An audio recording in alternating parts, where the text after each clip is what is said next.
أشهد أن محمد رسول الله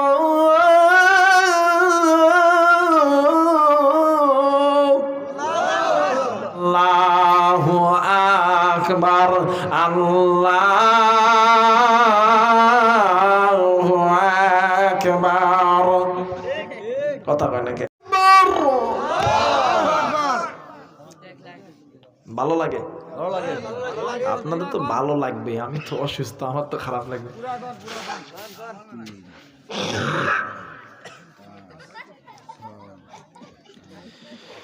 আল্লাহু আকবার আল্লাহু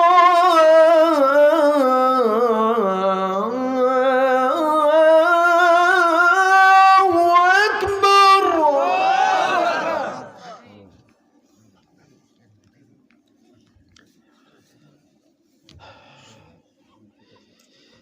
أشهد أن لا إله إلا الله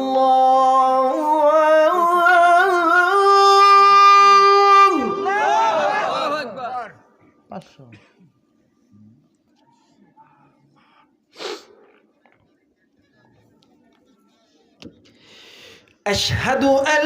لا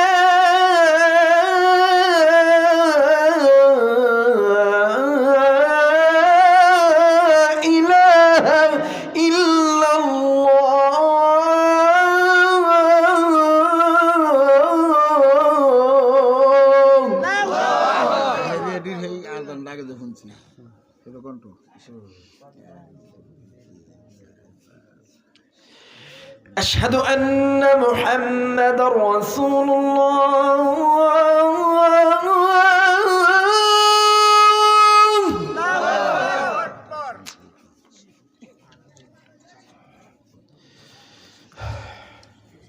أشهد أن محمد رسول الله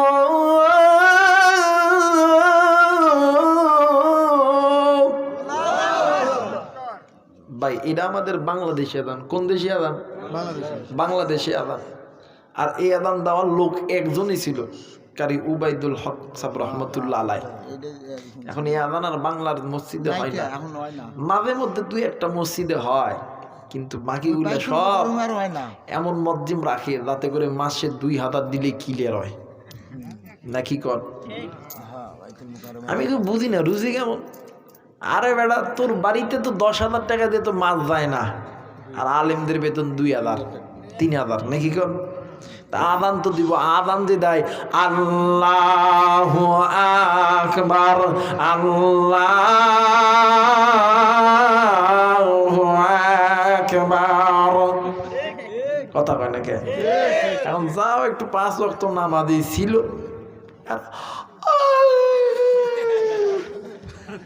কথা কয় নাকি কারণ আযানের মধ্যেও কিন্তু একটা ইমানি জজ্বা আছে নাকি হাইরে সর্বনাশ কি আযান সরকারি চাকরি করে সুদ খাইতে ঘুষ খাইছে খায়া সামনের দাঁত পড়ে গেছে গা ওদের তো মসজিদ কারণ পেনশন পায় আরে সেটা দে দুধ আযান তো শুদ্ধ না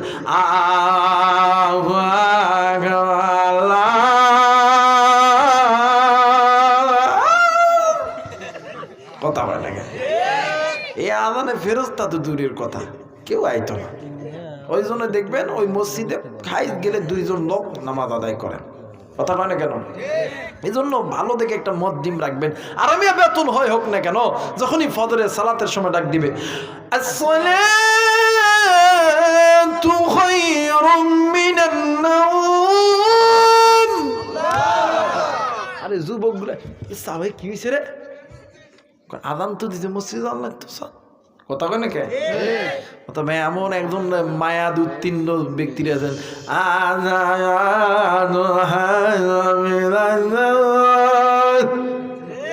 নাকি এমন একজন আলেমরে রাখবেন নিয়ে যাতে ফজর আযান দিলে যুবক যাতে ল্যাব ছাড়া দেয় মসজিদের মধ্যে কথা বলেন না কেন আসসালাতু খায়রুম মিনান নাওম